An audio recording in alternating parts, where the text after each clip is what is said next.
वंदे मातरम बच्चों, मैं दीनदयाल शर्मा आज आपके मध्य एक नए बिंदु के साथ उपस्थित हुआ हूं। बच्चों, आज हम कारक प्रकरण के अंतर्गत जो हमारे द्वितीय व्यक्ति कर्म कारक चल रहा है, आज हम द्वितीय व्यक्ति कर्म कारक के जो अगला सूत्र है अकथितम च, अकथितम च सूत्र से जो द्विकर्मक धातु होती है उनकी क्रम संज्ञा होती है। तो बच्चों, हम द्विकर्मक में पहचानेंगे मुख्य कर्म कौन सा है, गौण कर्म कौन सा है। तो हम इन दोनों कर्मों को आपके समक्ष आपको समझाने का प्रयास करेंगे तथा हम आपको बताएंगे कि इन सब का जो 16 द्विकर्मक धातु है, इन 16 द्विकर्मक धातुओं का हम कारण व विभक्ति किस प्रकार लिख सकते हैं, इन सब का आज हम अध्ययन करने को जा रहे हैं।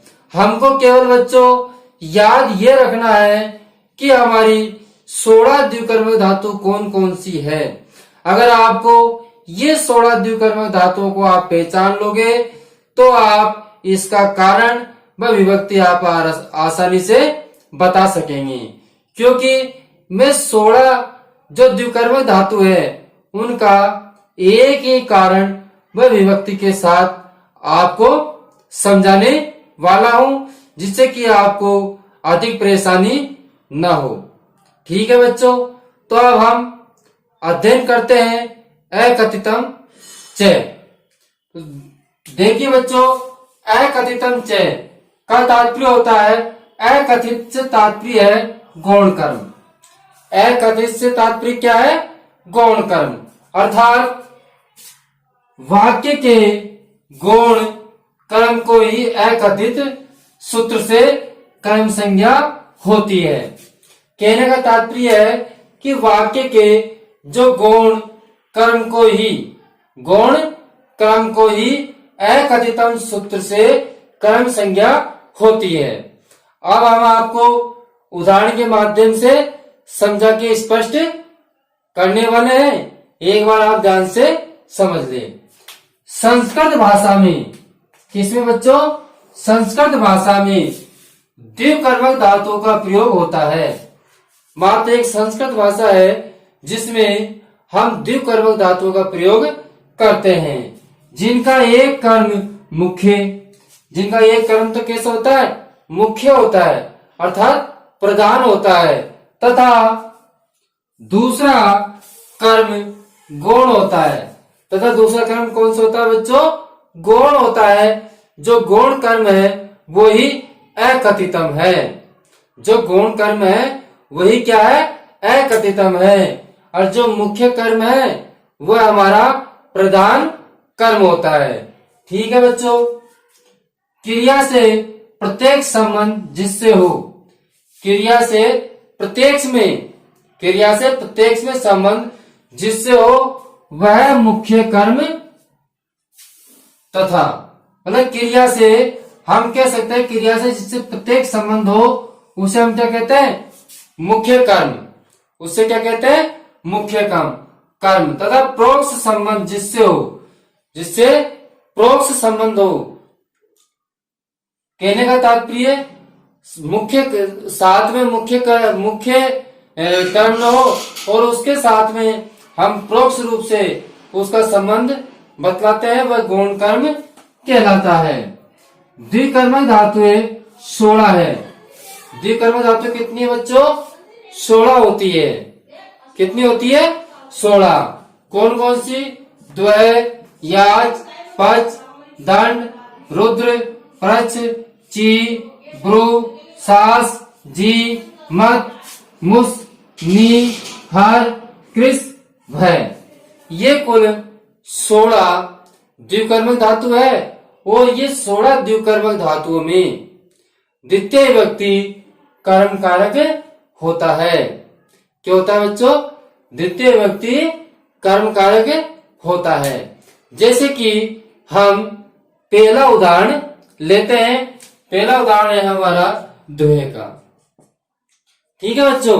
तो धुए का अर्थ होता है धोना। धुए का क्या अर्थ होता है? धोना। तो ध्यान दे, इससे जो हम वाक्य बना रहे हैं, देवदत्त है, देवदत्त है, गाम, गाम माने गाय, पये दोग्धी। देवदत्त है, गाम पये दोग्धी। कहने का तात्पर्य है देवदत्त गाय से दूध धोता है। देवदत्त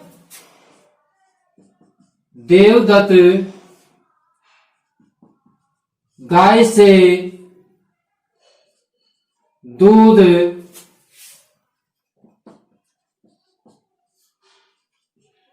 धोता है। देवदत्त गाय से दूध धोता है।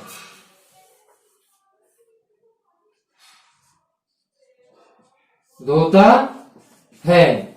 तो हम कह सकते हैं कि देवदत्त गाय से दूध धोता है। अब बच्चों, इसमें जो है से अर्थ आया है, तो हमारी जो अपादान इसमें कारक है वह अलग हो रहा है, गाय से दूध अलग हो रहा है। लेकिन इसमें द्वय धातु होने के कारण इसमें द्वितीय व्यक्ति कर्म कारक है। अब हम इसमें पहचानते हैं कि हमारा जो द्विकर्मक है वह कौन कौन से हैं। ठीक है, तो हम देखते हैं कि जो हमारा गाम शब्द है, ये क्या है बच्चों? अकथित।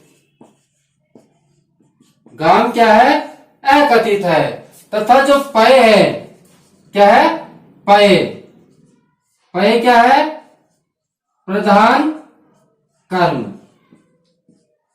ठीक है बच्चों, जो काम है वह तो अकथित है और पय है वो प्रधान कर्म है। क्यों? क्योंकि देवदत्त गाय से दूध धो रहा है, तो जो प्रत्यक्ष है वो तो क्या चीज धो रहा है? दूध धो रहा है। लेकिन प्रोक्ष है गामन गाय से। ठीक है भाई, गाय से क्या निकाल रहा है? दूध निकाल रहा है। तो धोने का अर्थ किसके साथ आया है? पय के साथ आया है। लेकिन हम भाई दूध किससे निकाल रहा है? गाय से। तो ये दो कर्म है इसमें। तो पहला कर्म है गाम, ये अकथित है, और पय प्रधान कर्म है। ठीक है बच्चों, अब हम इसका कारण विभक्ति किस प्रकार लिखते हैं वो ध्यान दें। जिस प्रकार मैं इसका कारण विभक्ति बता रहा हूं, वैसे के वैसे ही आपको 16 द्विकर्मक धातुओं के कारण विभक्ति वैसे के वैसे आपको लिखने हैं। किसी में भी कोई परिवर्तन नहीं है। ठीक है, देखिए कारण विभक्ति लिख सकते हैं अकथितम सूत्र से। किससे बच्चों? अकथितम सूत्र से। अपादान आदि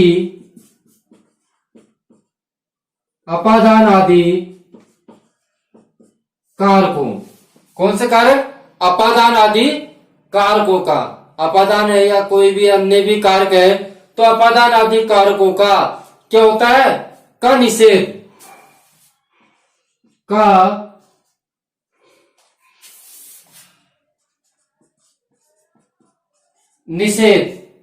अपादान आदि कारकों का निषेध कर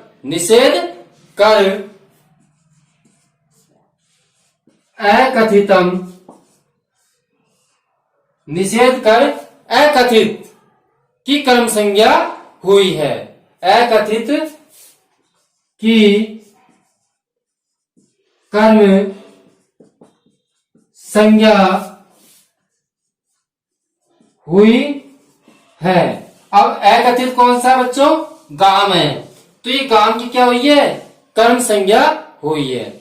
और कर्म में द्वितीय विभक्ति होती है। तथा हम लिख सकते हैं तथा तथा कर्म में द्वितीय विभक्ति होती है। ठीक है, तो बच्चों ऐसे हमको पहचानना है कि कौन सा एकथितम है, ठीक है, कौन सा प्रधान कर्म है। इनको पहचान करके हम इसके कारण विभक्ति लिख सकते हैं। तो हमारा जो कारण विभक्ति है 16 धातुओं के साथ में यही रहने वाली है।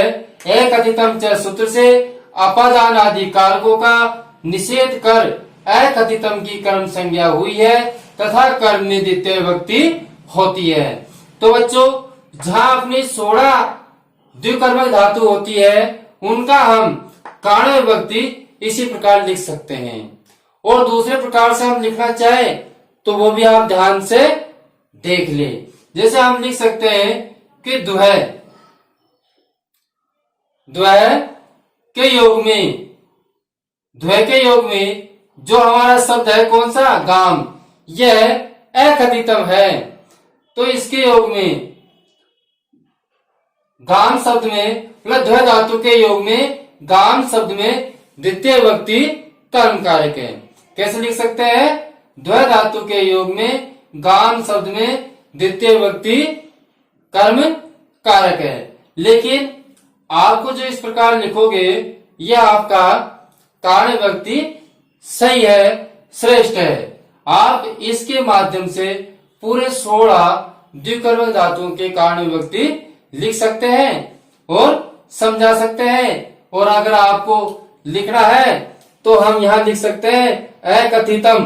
एकथितम क्या है, गाम, तो कोष्टक में गाम लिख दीजिए। एकथितम गाम की कर्म संज्ञा हुई है। ठीक है, तो हम यहाँ कोष्टक में एकथितम शब्द है उस एकथितम शब्द को लिख सकते हैं कि एकथितम गाम शब्द की कर्म संज्ञा हुई है तथा कर्म में द्वितीय विभक्ति होती है।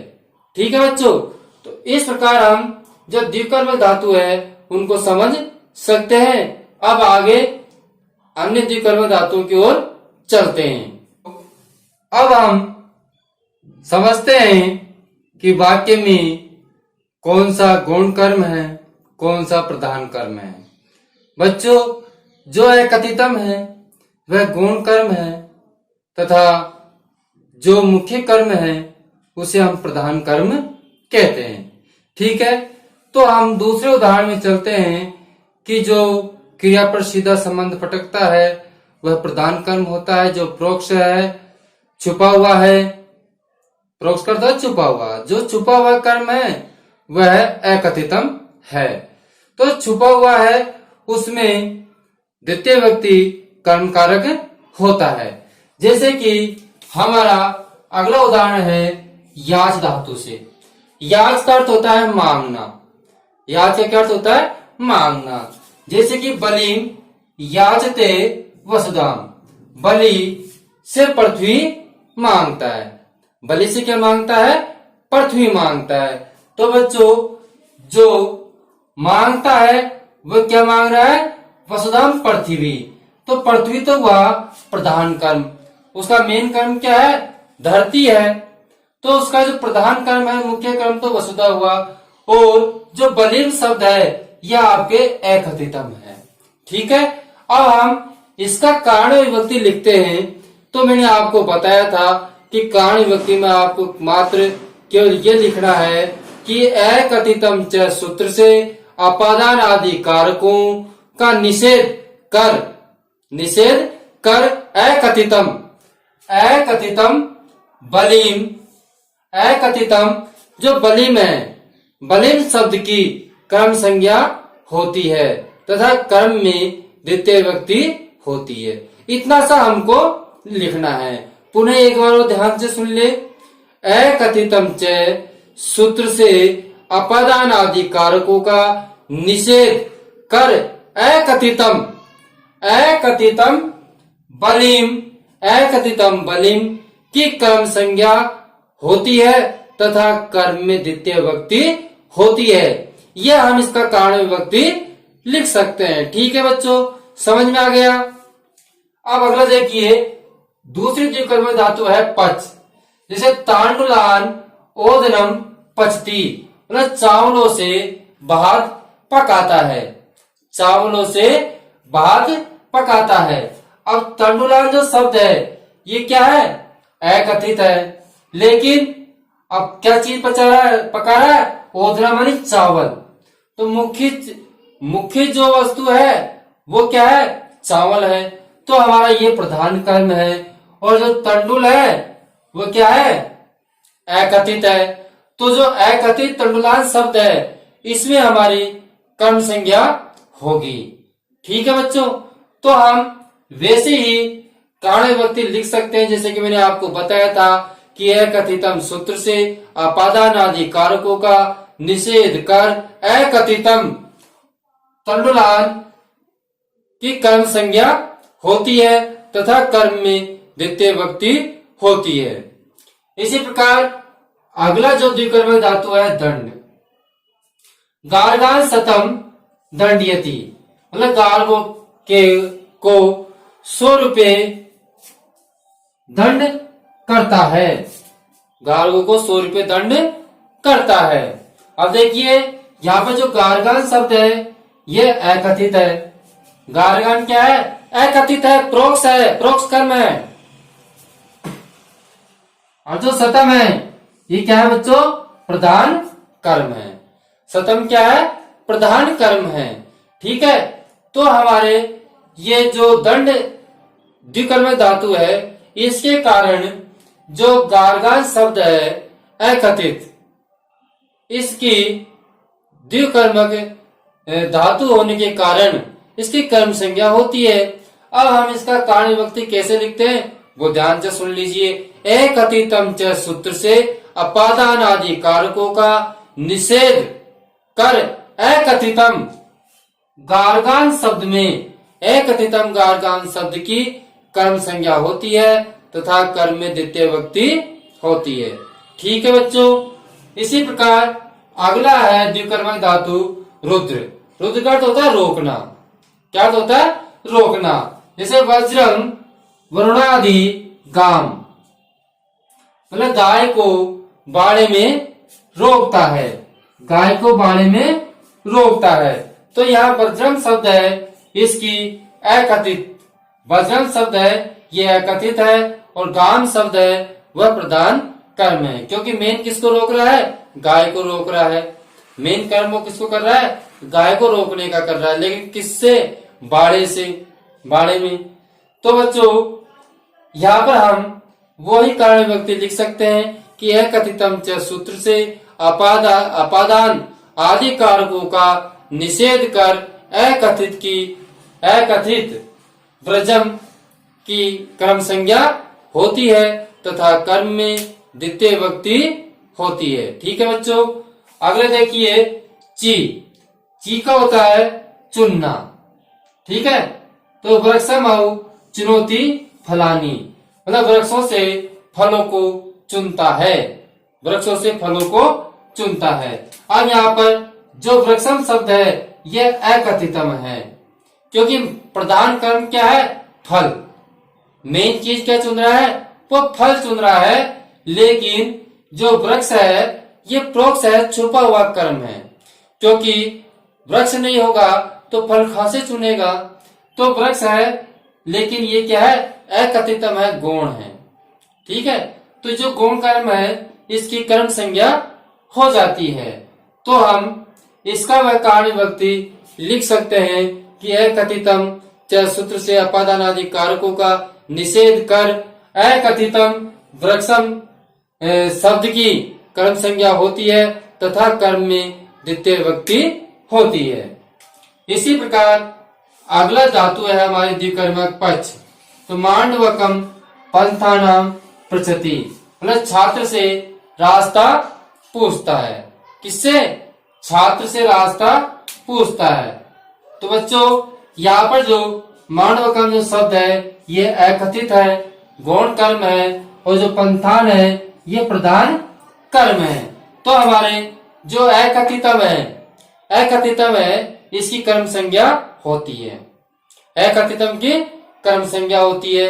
तो हम लिख सकते हैं अकथितम च सूत्र से अपादान आदि कारकों का निषेध कर अकथित मांडवकम की कर्म संज्ञा होती है तथा कर्म में द्वितीय विभक्ति होती है। ठीक है बच्चों, तो हम इस प्रकार उदाहरणों को समझ सकते हैं और इस प्रकार हम इसका कारण विभक्ति लिख सकते हैं और आगे उदाहरणों पे अब बच्चों ध्यान दें कि जैसे कि हमारा अगला है ब्रू सास।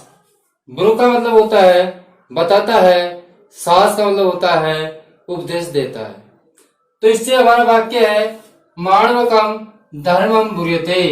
माणवकम धर्मम बुर्यते मतलब छात्र को धर्म बताता है, छात्र को धर्म बताता है।